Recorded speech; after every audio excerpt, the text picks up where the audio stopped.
बात करते हैं इस वीडियो में पैट के सिलेबस की। जैसा कि मैं आपको बता दूं कि ये पेपर जो होने वाला है इसकी एलिजिबिलिटी मिनिमम 10th है, 10th के ऊपर, और जो आपकी 18 साल है, आप 1 जुलाई 2025 को हो जाना चाहिए, तो आप ये फॉर्म भर सकते हो। ठीक है।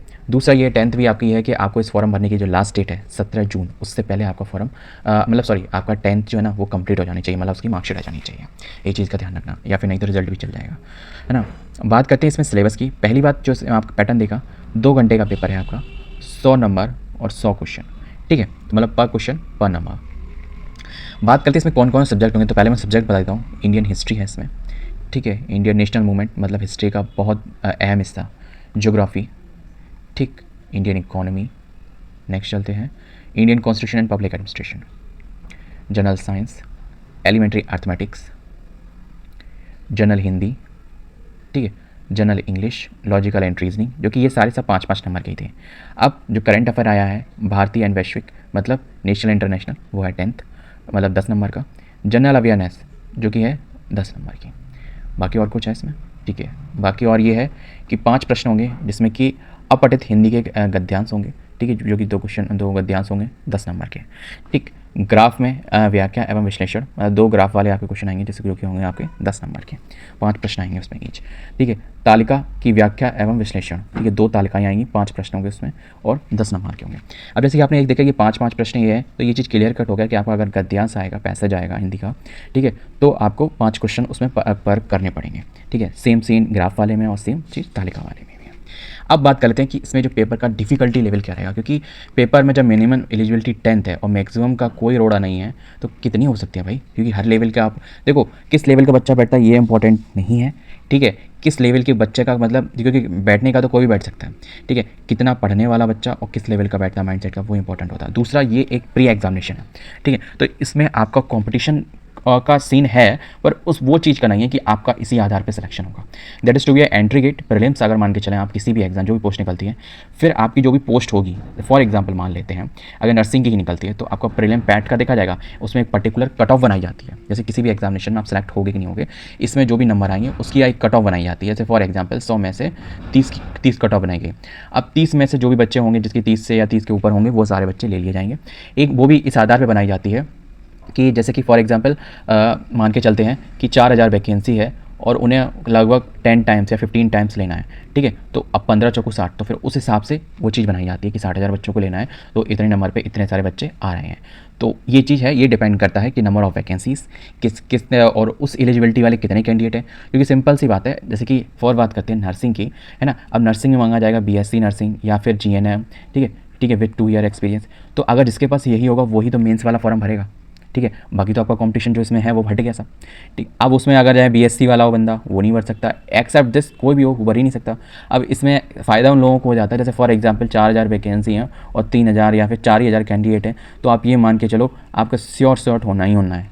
ठीक है, वैसे ऐसा होता नहीं है, ठीक है, but in some cases starting में तो हुआ है, अब तो नहीं होगा क्योंकि अब तो सपोल पट्टी सबको पता ही चल गई है ना। अब पहले देख लेते हैं कि आपका पैट का लेवल क्या रहेगा, क्योंकि मिनिमम जैसा कि मैंने कहा 10th है और मैक्सिमम की कोई सीमा नहीं है।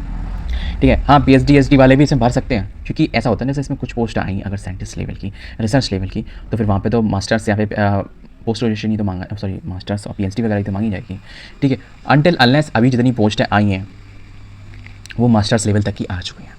ठीक है, तो वो मैंने आपको इसलिए बता दिया क्योंकि मैंने देखा था।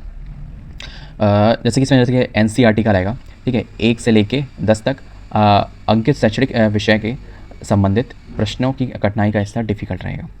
1 से 9 तक, मतलब जो अभी मैंने आपको सीरियल नंबर बताया ये 15वां है, ऐसे 1 से 9 तक वाले में जिसमें 5-5 नंबर के सारे क्वेश्चन आ रहे हैं, उनका डिफिकल्ट लेवल रहेगा। ठीक है, एनसीईआरटी के अकॉर्डिंग, ठीक है, द्वारा निर्धारित सेकेंडरी एंड सीनियर सेकेंडरी स्तर का होगा। ठीक है, सेकेंडरी और सीनियर सेकेंडरी का मतलब 10th एंड 12th, ये चीज़ ध्यान रखना। दूसरी बात करते हैं, आपका दूसरा पॉइंट यहाँ पे क्या लिखा है, शर्त क्या लिखी है, परीक्षा का प्रकार वस्तुनिष्ठ प्रकृति एवं प्रश्न पत्र बहुविकल्पित आधार पर होगा। जैसा कि मैंने आपको बताया ओएमआर शीट पे होगा, मल्टीपल चॉइस क्वेश्चन होंगे। ठीक है, पेन पेपर मोड जरूर होगा, पर ओएमआर वाला मतलब ऑप्शनल वाला होगा। तीसरा क्या है, आपकी नेगेटिव मार्किंग होगी 1/4। चौथा क्या है, इसमें लिखा है कि नहीं लिखा, मैं आपको बता दूँ, नहीं लिखा। चौथा होगा इसमें लिखा नहीं पर बता दूँ, नॉर्मलाइजेशन। ठीक है, तो ये चीज़ आपको, ये 4 पॉइंट है, ये चीज़ आपको मतलब दिमाग में रख के चलनी है। पेपर का लेवल आपको पता चल गया है कि 1 से 9 तक, 9 तक का मतलब ये है कहाँ तक, जनरल इंग्लिश, और ये सारा जो लेवल रहेगा 10 से 12 तक का रहेगा डिफ़िकल्ट वाला। ठीक है, तो मैं बताऊँ, डिफ़िकल्ट तो देखो ये है कि पढ़ना और ना पढ़ने पे डिपेंड करता है। बाकी लेवल तो ये भी हो सकता है, देखो सीधी सी बात है, हिस्ट्री में इनमें तो डिफ़िकल्ट का कोई सीन ही नहीं होता, आता है और नहीं आता है वो डिफ़िकल्ट वो ऑटोमेटिक हो जाता है। अगर सामने वाले को नहीं पता तो इसमें एक चीज़ हो जाती है। दूसरा ये है कि पेपर मल्टीपल शिफ्ट्स में अगर जैसे कि ये होता है तो फिर थोड़ा सा ना कि रहता ही ये दिक्कत, क्योंकि बहुत से क्वेश्चंस पे क्लैश की जगह अगर मैं कलेश बोलूँगा तो शायद ज़्यादा आप जैसे समझ पाओगे है ना, कलेश होता है तो वो सीन तो किसी में भी हो सकता है। ठीक है, तो ये सारे लेवल अब आप समझ गए होंगे कि हमें किस लेवल की बुक उठा के और कहाँ से पढ़ना है। ये सारे जितने पॉइंट दिए गए हैं, कुछ नहीं करो, सीधा अपना 12th की जो भी हिस्ट्री वगैरह की जो आपने पढ़े हो, ठीक है, बुक उठाओ और उसमें से अपना रिवीजन मार डालो। ठीक है, नहीं तो कुछ बुक्स एक आती हैं जो स्पेसिफिकली पैट के अकॉर्डिंग होती हैं। ठीक है, अगर आप वो चाहोगे तो मैं आपको वो रिकमेंड कर दूंगा, उनको मुझे थोड़ा सा फ़िल्टर करना पड़ेगा, क्योंकि 2023 में और 2025 के पैट में थोड़ा डिफरेंस तो होगा, क्योंकि उस वक्त भी जो पेपर का लेवल था वो टफ था, क्योंकि जो कट ऑफ वगैरह गई थी वो ज़्यादा नंबर नहीं गई थी। ठीक है, तो ये आप मान के चले, मतलब 50% से लो ही सीन रहा था। ठीक है, 45 के आसपास ऐसा ही सीन था कुछ था, मुझे एग्जैक्ट तो नहीं ध्यान आ रहा, क्योंकि मुझे इसलिए ध्यान है क्योंकि मैंने अपने आप से मैंने फिर देखा था ना कंपैरिजन करके। ठीक है, उस वक्त के अकॉर्डिंग। अब सीधी सी बात ये भी है, जब हम पेपर सेंटर से बाहर निकलते तो कौन बच्चा कह देता कि मेरे इतने नंबर नहीं आएंगे। ठीक है, हर कोई कहता है, लेकिन सीन ये नहीं होता। सीन ये होता है क्योंकि इसमें एक परसेंटाइल भी बनता है कि एक बच्चे पे मतलब कितने बच्चे यहाँ पे चीज़ उस पर वो बच्चा कितने नंबरों से आगे, मतलब कितने बच्चों से आगे। कभी कभी सेम नंबर पे बहुत बच्चे होते हैं, बहुत बहुत बच्चे होते हैं। ठीक है, तो ये scene it's depend upon your study, your marks and how many student are to be appear in examination and what is his and her mind set and mind knowledge of it. तो ये सब चीज़ें बच्चों पर depend करता है, उस वक्त की इन्वायरमेंट पे डिपेंड करता है। ठीक है, और सबसे मुख्य आपकी पढ़ाई पे डिपेंड करता है, आपके बेसिक कॉन्सेप्ट्स कितने अच्छे हैं उस पर डिपेंड करता है। ठीक है, स्कोरिंग सब्जेक्ट की बात करें, जो आपको आता है, ठीक है, वही आपका स्कोरिंग सब्जेक्ट है। बहुत से लोगों की हिस्ट्री पॉलिटी अच्छी होगी तो वो आपका स्कोरिंग है। लेकिन हाँ, जैसे यहाँ पे एक हिसाब यूपीएससी जैसा है कि एक सब्जेक्ट में अगर आप अच्छे हो तो उससे में तो पेपर क्लियर नहीं कर पाओगे, आपको लगभग हर सब्जेक्ट को पढ़ना पड़ेगा। तो आपको यही मान के चलना है कि हमें 12th का हमें एक तरीके से री पेपर दिया है और ये सारे सब्जेक्ट हमें क्लियर कट करने हैं। ठीक है, अब जैसे कि जनरल साइंस में जैसे लिखा है फिजिक्स केमिस्ट्री बायो, इसमें सीधा सीधा कर दिया है। ठीक है, तो अब आप ये तो आपके दिमाग में फिजिक्स केमिस्ट्री बायो, भाई ये तो पूरा पूरा पकड़ दिए। लेकिन जब उन्होंने लेवल कर दिया कि 10 से लेकर 12 तक का, तो आपको सिंपल सी बात है, आपको पहले 10th की बुक उठानी है कि इन सब की, ठीक है, वो पढ़ लेना है, रिवीजन कर लेना है। ठीक है, फिर आप जब 12th की उठाओगे ना तो आपको इतना बोझ नहीं लगेगा और maximum to maximum question cover हो ही जाएंगे। ठीक है, बाकी रहा, अगर आप चाहते हो कि कॉम्पिटिटिव लेवल का जो जनरल साइंस आता है फिजिक्स केमिस्ट्री बायो, अगर मैं उसके इंडिविजुअल्स कुछ आपके नोट्स या फिर कुछ क्लासेस दे सकूं, ठीक है, क्योंकि ऐसा होता है ना कि पूरे किताब को देखने में ही आदमी का पहले कुछ बच्चों का सिर में दर्द हो सकता है, और इवन मैं भी सिर में दर्द हो जाता था, मैं इसलिए खुद कह सकता हूँ। ठीक है, जब मैंने ये देखा कि जनरल साइंस मतलब बहुत से पेपरों में पूछा जाता है, पहले 5 नंबर का हो, किसी में 2 नंबर का, किसी में 7 नंबर का, किसी में 10 नंबर का, तो मैंने इसके एक प्रिसाइज मतलब बना लिए थे। ठीक है, तो मैं बस केवल उन्हीं को रिवाइज़ कर लेता था, दैट्स इट, ओके, सब कुछ कवर हो जाता था। और फिर ये मान के चलो कि अगर 5 क्वेश्चन आ रहे हैं और 5 क्वेश्चन में अगर आप 4 कर रहे हो तो that is what you prepare, that is to be best. ठीक है, क्योंकि 5 में से 5 100% में से 100% कॉम्पिटिशन में नहीं होता। अगर हो जाता है तो अच्छी बात है, नहीं होता है तो उसके लिए हमें मतलब ज़्यादा अनबाइज नहीं होना चाहिए कि हमें 1 नंबर कहाँ रह गया, हमें उसी को ध्यान रखना है। भाई हमें देखो हर सब्जेक्टों को देखना पड़ेगा, क्योंकि एक सब्जेक्ट में मैक्सिमम हम 5 नंबर ज़्यादा ग्रैब नहीं कर पाएंगे, हम चाहे उसमें कितना भी पढ़ लें। ठीक है, अब सबसे ज़्यादा फ़ायदा जैसे कि इन चीज़ों में रहता है। अब जैसे फॉर एग्जाम्पल ये लिखा हुआ है भारत संविधान, तो भारत संविधान की मुख्य विशेषताएं क्या है, तो जो विशेषताएं अगर आप उनको पढ़ लोगे तो उनसे रिलेटेड जो एक्ट्स वगैरह होते हैं, ठीक है, डेट्स होती हैं, ठीक है, जो भी सप्लीमेंट्स आते हैं, तो वो सब चीज़ें आप बड़े अच्छे से कर पाओगे। ठीक है, क्योंकि इसमें पब्लिक एडमिनिस्ट्रेशन में इसमें एक्ट बहुत मतलब मैंडेटरी होता है। अब इंडियन इकोनॉमिक्स, तो इसमें जैसे भारत की अर्थव्यवस्था 1947 से 1991 तक, तो ये सारे जो पॉइंट हैं ये मेरे ख्याल से, अगर मैं गलत नहीं हूँ तो 10th की इकोनॉमिक्स के ये चैप्टर हैं। ठीक है, am I not to be wrong, ये बता दें, क्योंकि ये मुझे ऐसा लगा जैसे कि योजना आयोग एवं पंचवर्षीय योजना, मिश्रित अर्थव्यवस्था, ठीक, हरित क्रांति, दुग्ध विकास एंड ऑपरेशन फ्लड, ठीक है, बैंक का राष्ट्रीयकरण तथा सुधार, ये सारे मैंने 10th में, मुझे ध्यान आ रहा है, मैंने पढ़े हुए हैं इकोनॉमिक्स में। ठीक है, 10th में लगभग कुल 4 चैप्टर हैं, 4 या 5 चैप्टर ही हैं मैक्सिमम, है ना, इकोनॉमिक्स के ना, तो उसमें देख लेना, वो 4 चैप्टर तुम कवर कर लोगे, ये पूरा सेक्शन कवर हो जाएगा। मैं आपको इन डेप्थ पढ़ने को मालूम है क्यों कह रहा हूँ, अगर आपने देखो जो अभी रिसेंटली निकले हुए हो, 12th निकले हो, है ना, या फिर ग्रेजुएशन में भी जस्ट एंट्री करी है ना, तो मौज मस्ती से बेटर है कि अभी थोड़ा सा सीरियसनेस के साथ पढ़ लो। ठीक है, अभी सब आप रिवाइज भी कर सकते हो, इतना बर्डन भी नहीं लगेगा। जितना टाइम टू गो होता रहेगा ना, उतना फिर आगे चल के आपको और बर्डन भी बढ़ेगा और थोड़ा सा हेजिटेट भी होगा और फिर उतना मन नहीं लगता है। नेक्स्ट बात करते हैं, देखो हिस्ट्री की बात करें तो सबसे इंपॉर्टेंट जो हिस्ट्री में रहता है ना, वो ये वाला सेक्शन रहता है। मैं ये नहीं कह रहा कि आपको ये नहीं पढ़ना है, सिंधु घाटी सभ्यता, बौद्धिक संस्कृति, बौद्ध धर्म, जैन धर्म, मौर्य सम्राट, गुप्त, हर्षवर्धन, राजपूत काल, सल्तनत का, मुगल काल, मराठा, ठीक है, ब्रिटिश राज, ये पूरा आपको पढ़ना है। ठीक है, बट ये जो मेन हिस्सा है, ठीक है। अब जैसे कि तो ये थोड़ा स्कोरिंग चीज़ हो जाती है। ये इंडियन नेशनल मूवमेंट, अगर आप इसको कवर करते हो that is to be give maximum, है ना, अच्छे से थोड़ा सा नहीं कर पाओगे। अब जैसे यहाँ पे इन्होंने सीधे सीधे ये चीज़ें 5 पॉइंट दे रखे हैं कि जैसे कि विधायी संशोधन तथा ब्रिटिश इंडिया एक्ट 1935, तो आपको केवल इसी को पढ़ना है। अब इसमें जो भी डिटेल्स इनपुट एंड आउटपुट, ठीक है, मतलब कहाँ से एंट्री हुई, ठीक है, उसके पीछे वाला पढ़ना, और कहाँ से एग्जिट हुए उसके बाद। अब इसके आसपास आपको जैसे कि पूना पैक्ट, ठीक है, अब 1931 में कौन सा लॉर्ड कौन था, ठीक है, गवर्नर जनरल कौन था, तो इसके आसपास के चीज़ आपको थोड़ा पढ़ने पड़ेंगे, क्योंकि जैसे कि उन्होंने बोल दिया है भले, ठीक है, पर अगर आपको नहीं पता होगा कि 1931 में लॉर्ड इरविन था, तो ये चीज़ आपके लिए थोड़ा सा हसल हो सकती है, क्योंकि ये बहुत सिंपल क्वेश्चन माना जाता है लाइक दैट। पूना पैक्ट कब हुआ था? पूना पैक्ट जो गोलमेज सम्मेलन थी वो 1935 के आसपास ही हुई थी।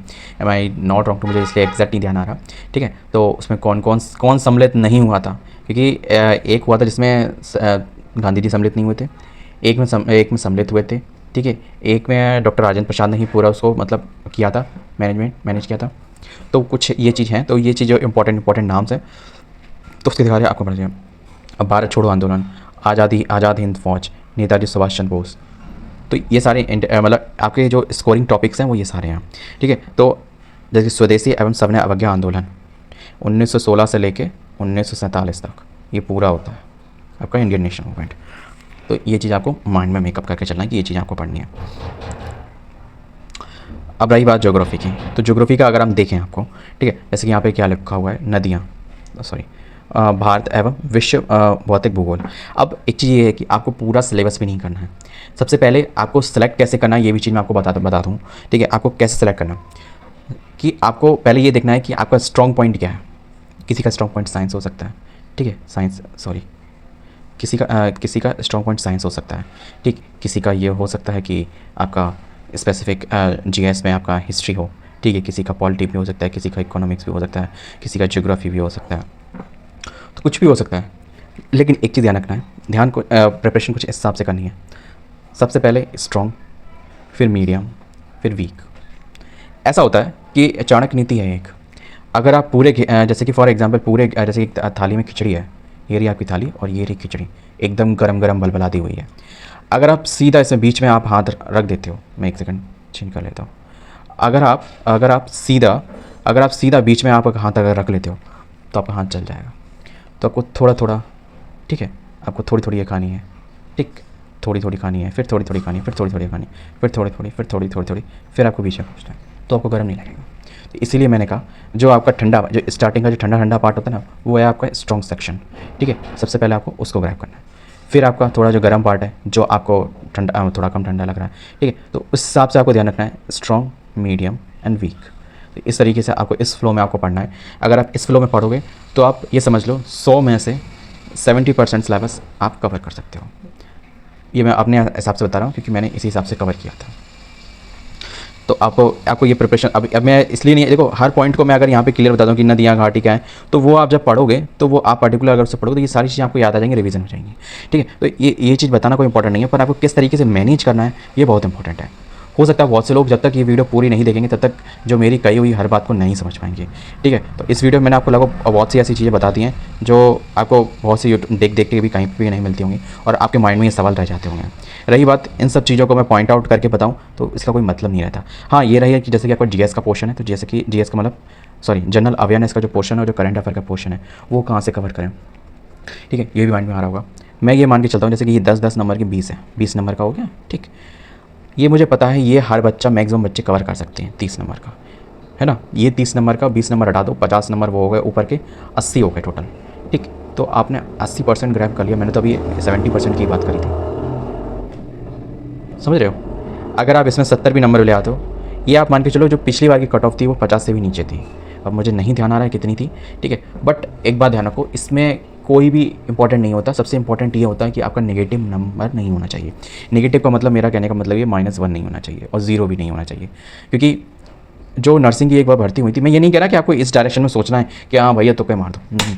अगर आपको पूरे पेपर में कुछ नहीं आ रहा है ना, तो ये 30 नंबर का करियो बस, श्योर शॉर्ट बोल रहा हूँ, सीधे सटीक नंबर है, ठीक है। और आपको 5 नंबर बढ़ाने हैं, देखो जो मतलब मैं एक वाला हूँ, अगर जैसे कि स्कोर वाला करना है, ठीक है, ये रीजनिंग वाला कर दो 5, ठीक है। इंग्लिश बहुत ईजी आती है, आपने अगर नहीं भी पढ़ के जाओगे कभी कुछ ऐसे देखो, इंग्लिश का सीन ये है, रूल्स आपको रिमेंबर अगर हैं, ठीक है, तो आप नहीं भी पढ़ के जाओगे तो कोई दिक्कत नहीं होगा। कुछ बेसिक्स चीज़ें हैं जो वर्ड्स वगैरह आते हैं, तो वो अगर आपको आएंगे तो आएंगे, अगर वो क्या बच्चे होगी, नहीं वो क्या बच्चे होगी तो नहीं आएंगे। ठीक, दूसरा ये 5 नंबर जो हिंदी का पोर्शन है ये कर लो। कितने हो गए? 40 नंबर, है ना, 50 के आसपास था, आप पहुँच गए। और ऊपर रहे इतने सब्जेक्ट में से, ऊपर रहे 7 सब्जेक्ट में से आप कम से कम 10 नंबर तो ग्रैब कर ही लोगे। 7 मतलब 35 में से लगभग 10 नंबर ग्रैब कर सकते हो ना, तो आप 50 पे तो सीधे सीधे ही पहुँच गए। बड़ा ईजी। ध्यान रखना है, नेगेटिव नहीं करना है। कोई चीज़ नहीं आ रही है ना, उसे छोड़ दो। सिंपल मैं मानता हूँ, कोई चीज़ नहीं आ रही है उसको छोड़ दो, जो चीज़ आ रही है उस पर ध्यान देना चाहिए। लाइफ में ऐसी बहुत सी सिचुएशंस होती हैं जिन पे हमारा कंट्रोल नहीं होता, तो जो नहीं कंट्रोल में है उनको छोड़ो, जिन पे कंट्रोल है उन पे हमें फोकस करना चाहिए। मिलते हैं नेक्स्ट वीडियो में किसी और के साथ। जय हिंद। वीडियो में इतनी जो मेहनत करी है, अगर वो बेनिफिट लगी हो आपको, थोड़ा मतलब बेटर वे में लाओ, तो कमेंट कीजिएगा और चैनल को सब्सक्राइब करना बिल्कुल नहीं भूलिएगा। जय हिंद।